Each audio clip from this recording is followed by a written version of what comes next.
Good afternoon, children. I'm Juma ma'am. Welcome back to my channel.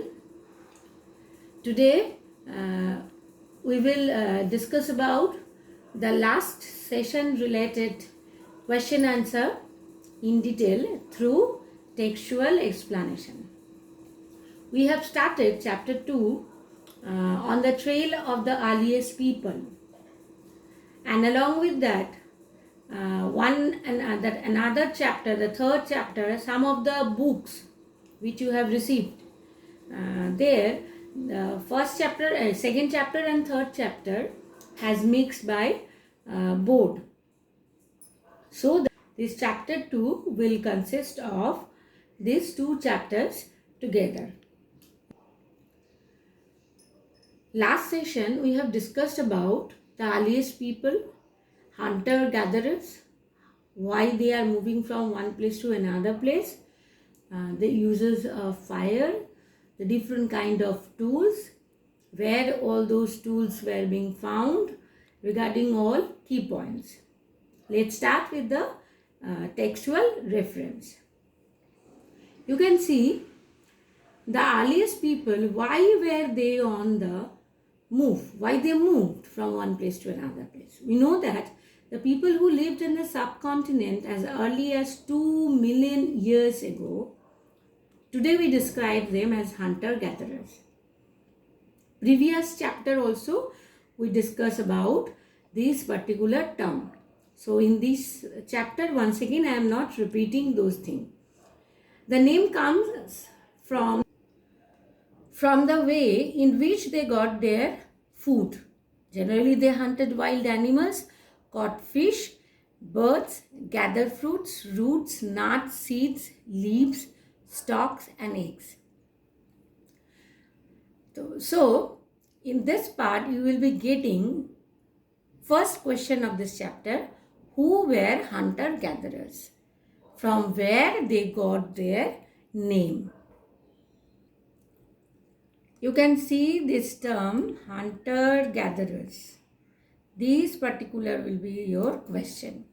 Question number, this is question number 1. Next, we are coming, hunter-gatherers move from place to place. There were many reasons for this. Underline once again, there are many reasons for this.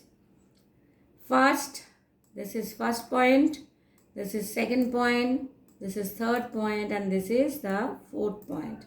So up to this, you just mark it in your book from here,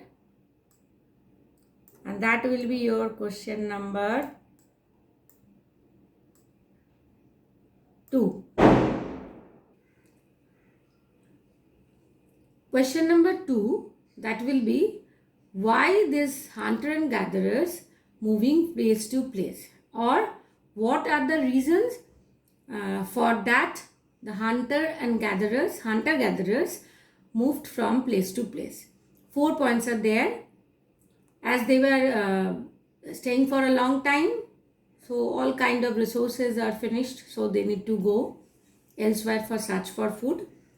Second, animals are also moving place to place in search of smaller prey, and case of deer, wild cattle, grass, leaves.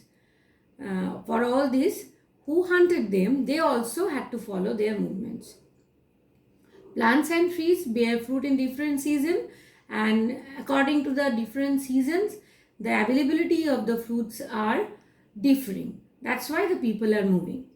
And fourth, plants and animals need water to survive. Water is found in lakes, streams, and river. If the lakes are perennial, that time the people can get the water all through the year, but sometimes it is seasonal.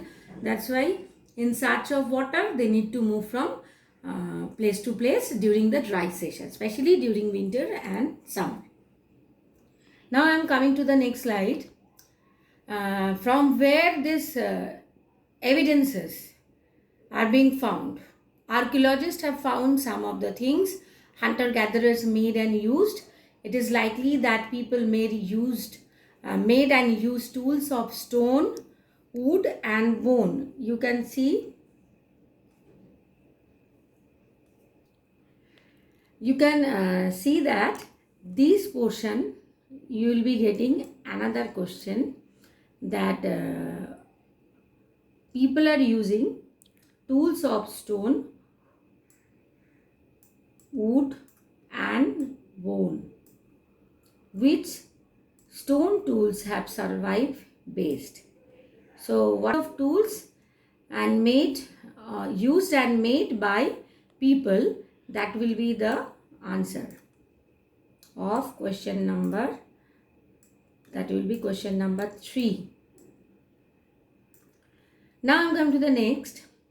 The stone tools were used. Stone tools were used to cut meat, scrap bark, hides, that is animal skins, chop fruits and roots. Some may have been attached to handles of bone or wood to make spears, arrows for hunting. Other tools were used to chop wood, used as firewood. Wood was also used to make hearts and tools. So this is the part you need to bracket, and that will be your question number. That will be your question number 4. The uses of tools. Now coming to the next slide. In your book, page number 13, there is a map. On that map, you can see the Kurnool caves. There, the traces of ash have been found. This suggests that the people were familiar with the use of fire. Fire could have been used for many things, as a source of light, to roast meat, and to scare away animal. So people of this time, they knew the use of fire. So that will be your question number 5. Question number 5, that will be write down the question beside that what are the uses of fire? That is uses of fire. Used for many things. You need to mention all. Now I am coming to the next slide. In your book, one picture has given rock painting. Rock painting means a painting done over the rock. And what is actually telling about this thing? Rock painting and what they tell us. Many of the caves in which early people lived have paintings on the wall, because that time they need to express their feelings through drawing. So maybe what are the activities they are doing? Whatever, they are drawing on the rock. Some of the best example from Madhya Pradesh, some Uttar Pradesh. This painting show wild animals drawn with great accuracy and skill. And most interesting, color paintings are also available, and till now that color is existing. So people are using natural color, natural things to use that color or prepare that color. I'm going to the next slide. From this page there is no question. You need to read this portion thoroughly. You can see the picture. This is the picture of Bhimbetka. Bhimbetka, Madhya Pradesh. It is an old site with caves and rock shelters. People choose this natural caves because they provided shelter from rain, heat, wind. These rock shelters are close to the Narmada Valley. Fine. Once again, you bracket this one. People choose this natural caves because they provided shelter from the rain, heat and wind. These rock shelters are close to the Narmada Valley. Up to wind you bracket. Why people are choosing natural caves? That will be your question number 6. This question already given in your exercise. When I will discuss about the exercise question, that time once again I will repeat this thing. Now I am coming to the next important part, that is site. This particular word we have used so many times, last session also and this time also. Site are places where the remains of things like tools, pot, buildings, etc. were found. These were made, used, and left behind people. These may be found on the surface of the earth, buried under the earth, or sometimes even underwater. Write down the next question, mark the question, that is question number 7 from this particular portion, that what are sites? I repeat, what are sites? Now I am coming to the next part. Site location. When people are selecting their site means where they are settling down. That must be near water source. Just a minute. That sites are near water surface. I am selecting color. That will be easy to understand. I am using this red color. Fine. Near water source, near stone source where the rocks are available, then that these sources are needed to find out or to build up site. And these sites are divided into factories, also called as factory sites or habitation cum factory sites. Factory sites where the tools are being found and early people are preparing their different kind of stone tools. That must be near to the mountain or the rocky area, and where this factory site is also there, as well as people are settling down. That sites are called habitation cum factory site. You can see this map. This particular map also given in your book. So from there you can get in detail picture. This side, this slide is not very pretty clear to understand, but when you go through the map which is given in your book, you can understand this thing. I am going to the next part, that is once again that map to some important archaeological sites which I refer right now.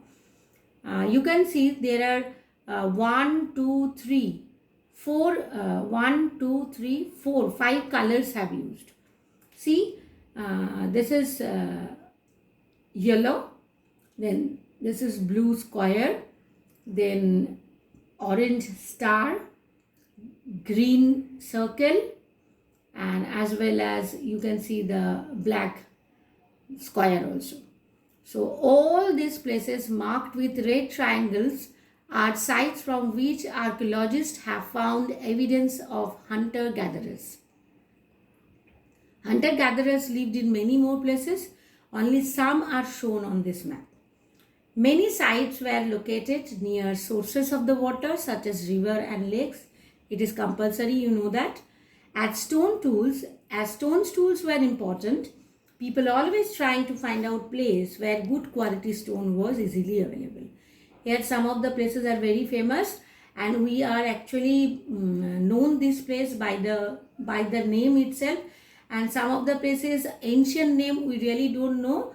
Present days names are also being taken to identify them, such as Bhimbetka, then Chirand, Burjahom. I am just locating this one, Burjahom, Bhimbetka, then Chirand, Daujali Herding, Inamgaon, Hangski, Kurnul Cave, etc. There are so many places, and this picture is the Indian subcontinent. So today we discussed about the textual question answer. Exactly the same thing you will be getting in your textbook. The question I referred, you please mark it in your book as well as write it in the copy and learn it.